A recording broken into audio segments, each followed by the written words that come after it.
साहित्य लहर में आपका स्वागत है। आज मैं आपके लिए मनु भंडारी द्वारा लिखी गई कहानी सयानी बुआ लेकर आई हूँ। सब पर मानो बुआ जी का व्यक्तित्व हावी है। सारा काम वहाँ इतनी व्यवस्था से होता है जैसे सब मशीनें हों जो कायदे में बंधी बिना रुकावट अपना काम किए चली जा रही हैं। ठीक 5 बजे सब लोग उठ जाते, फिर 1 घंटा बाहर मैदान में टहलना होता। उसके बाद चाय दूध होता। उसके बाद अन्नू को पढ़ने के लिए बैठना होता। भाई साहब भी तब अखबार और ऑफिस की फाइलें आदि देखा करते। 9 बजते ही नहाना शुरू होता। जो कपड़े बुआ जी निकाल दे वही पहनने होते। फिर कायदे से आकर मेज़ पर बैठ जाओ और खाकर काम पर जाओ। सयानी बुआ का नाम वास्तव में ही सयानी था या उनके सयानेपन को देखकर लोग उन्हें सयानी कहने लगे थे, सो तो मैं आज भी नहीं जानती। पर इतना अवश्य कहूँगी, जिसने भी उनका यह नाम रखा वह नामकरण विद्या का अवश्य पारखी रहा होगा। बचपन में ही वह समय की जितनी पाबंद थी, अपना सामान संभाल कर रखने में जितनी पटु थी और व्यवस्था की जितनी कायल थी, उसे देखकर चकित हो जाना पड़ता था। कहते हैं जो पेंसिल वे एक बार खरीदती थी वह जब तक इतनी छोटी ना हो जाए कि उनकी पकड़ में भी ना आए तब तक उससे काम निकाल लेती थी। क्या मजाल कि वह कभी खो जाए या बार बार नोक टूटकर समय से पहले ही समाप्त हो जाए। जो रबर उन्होंने चौथी कक्षा में खरीदी थी उसे 9वीं कक्षा में आकर समाप्त किया। उम्र के साथ साथ उनकी आवश्यकता से अधिक चतुराई भी प्रौढ़ता धारण करती गई और फिर बुआ जी के जीवन में इतनी घुल मिल गई कि उससे अलग करके बुआ जी की कल्पना ही नहीं की जा सकती थी।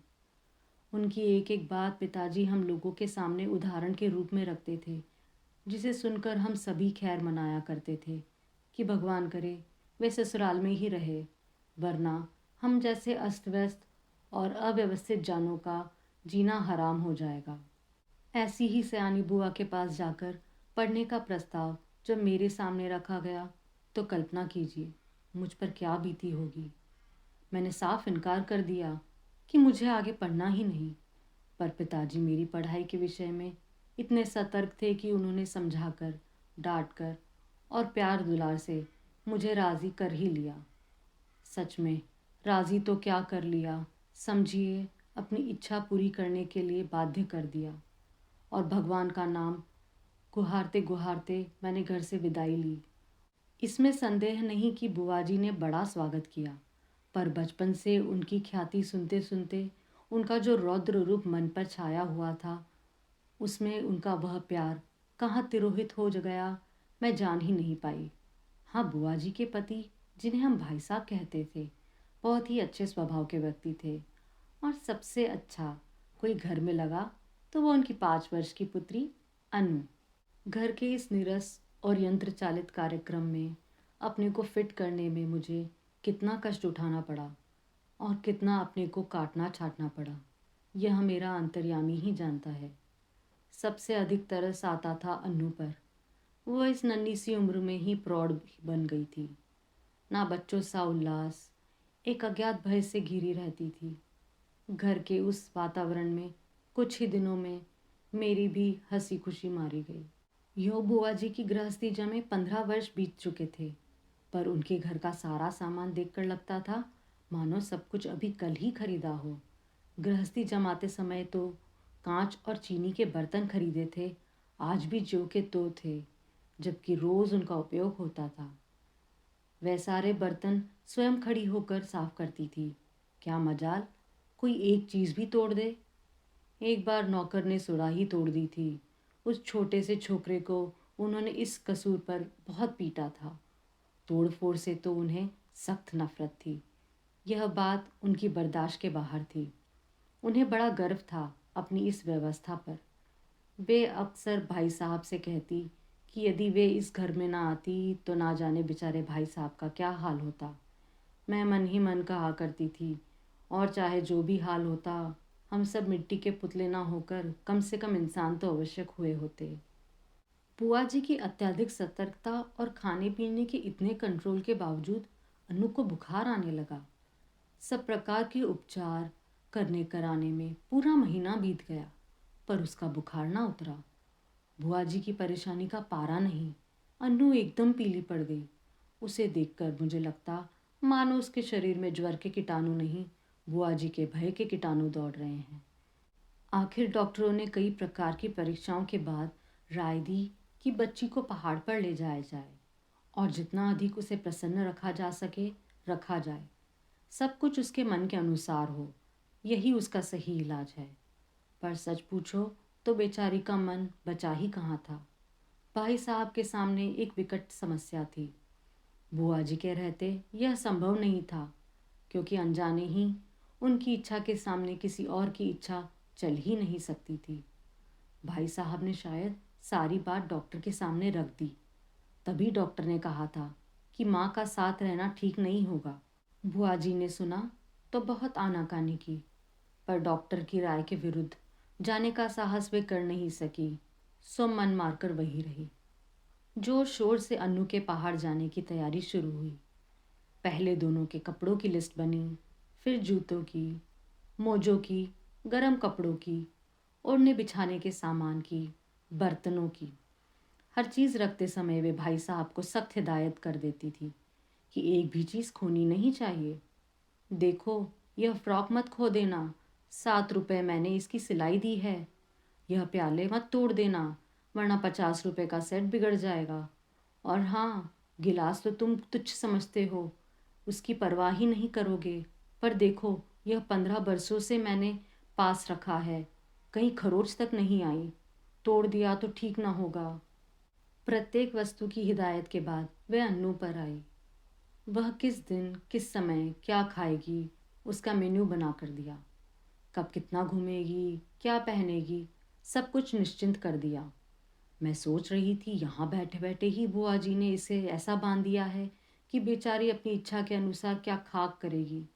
सब कुछ कह चुकी तो ज़रा आदरे स्वर से बोली, कुछ अपना भी ख्याल रखना, दूध फल बराबर खाते रहना। हिदायतों की इतनी लंबी सूची के बाद भी उन्हें यही कहना पड़ा। जाने तुम लोग मेरे बिना कैसे रहोगे, मेरा तो मन ही नहीं मानता। हाँ, बिना भूले रोज़ एक चिट्ठी डाल देना। आखिर वह क्षण भी आ पहुंचा जब भाई साहब एक नौकर और अन्नू को लेकर चले गए। बुआ जी ने अन्नू को खूब प्यार किया, रोई भी। उनका रोना मेरे लिए नई बात थी। उसी दिन पहली बार लगा कि उनकी भयंकर कठोरता में कहीं कोमलता भी छिपी है। जब तक तांगा दिखाई देता रहा वे उसे देखती रही। उसके बाद कुछ क्षण निर्जीव सी होकर पड़ी रही, पर दूसरे ही दिन घर में वैसे ही चलने लगा। भाई साहब का पत्र रोज़ आता था, जिसमें अन्नू की तबीयत के समाचार रहते थे। बुआ जी भी रोज़ एक पत्र लिखती थी, जिसमें अपनी उन मौखिक हिदायतों को लिखित रूप से दोहरा दिया करती थी। पत्रों की तारीख में अंतर रहता था, बात शायद सब में वही रहती थी। मेरे तो मन में आता था कि कह दूं, बुआ जी रोज़ पत्र लिखने का कष्ट क्यों करती है। भाई साहब को लिख दीजिए कि एक पत्र गत्ते पर चिपका कर पलंग के सामने लटका ले और रोज़ सवेरे उठकर पढ़ लिया करे। पर इतना साहस नहीं था यह सब कह सकूं। करीब 1 महीने के बाद एक दिन भाई साहब का पत्र नहीं आया। दूसरे दिन भी नहीं आया। बुआ जी बड़ी चिंतित हो उठी। उस दिन उनका मन किसी भी काम में नहीं लगा। घर की कसी कसाई व्यवस्था कुछ शिथिल सी मालूम होने लगी। तीसरा दिन भी निकल गया। अब तो बुआ जी की चिंता का पारा नहीं था। रात को वे मेरे कमरे में आकर सोई, पर सारी रात रोती रही, मानो उनका वर्षों से जमा हुआ नारित्व पिघल पड़ा और अपने पूरे वेग में बह रही थी। वे बार बार कहती कि उन्होंने स्वप्न में देखा कि भाई साहब अकेले चले आ रहे हैं, अन्नू साथ नहीं है और उनकी आंखें भी लाल है, और वे फूट फूट कर रो पड़ी। मैं तरह तरह से उन्हें आश्वासन देती, पर बस वे तो कुछ सुन नहीं रही थी।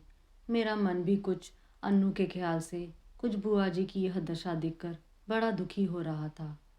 तभी नौकर ने भाई साहब का पत्र ला कर दिया। कांपते हाथों से उन्होंने उसे खोला और पढ़ने लगी।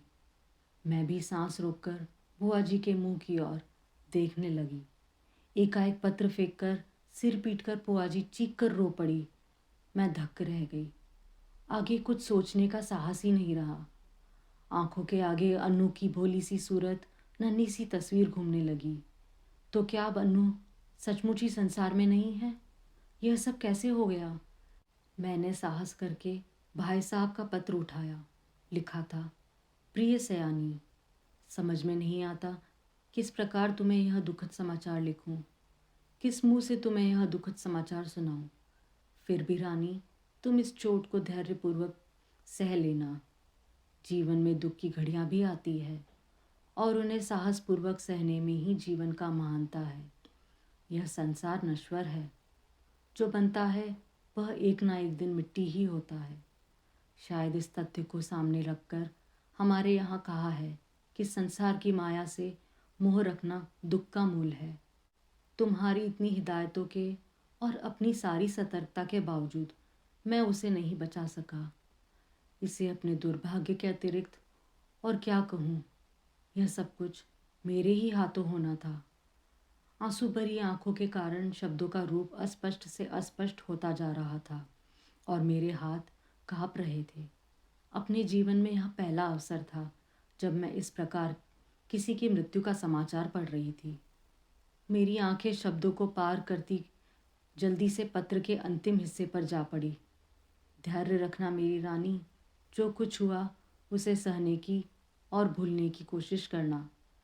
कल 4 बजे तुम्हारे 50 रुपए वाले सेट के दोनों प्याले मेरे हाथ से गिरकर टूट गए।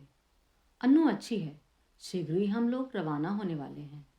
1 मिनट तक मैं हतबुद्धि सी खड़ी रही, समझ ही नहीं पाई यह क्या से क्या हो गया। यह दूसरा सदमा था। जो ही कुछ समझी, मैं जोर से हंस पड़ी। किस प्रकार मैंने बुआ जी को सत्य से अवगत करवाया, वह सब मैं कोशिश करके भी नहीं लिख सकूंगी। पर वास्तविकता जानकर बुआ जी भी रोते रोते हंस पड़ी। 5 आने की सुराही तोड़ने पर नौकर को बुरी तरह पीटने वाली बुआ जी 50 रुपए वाले सेट के प्याले टूट जाने पर भी हंस रही थी। दिल खोल कर हंस रही थी, मानो उन्हें स्वर्ग की निधि मिल गई हो।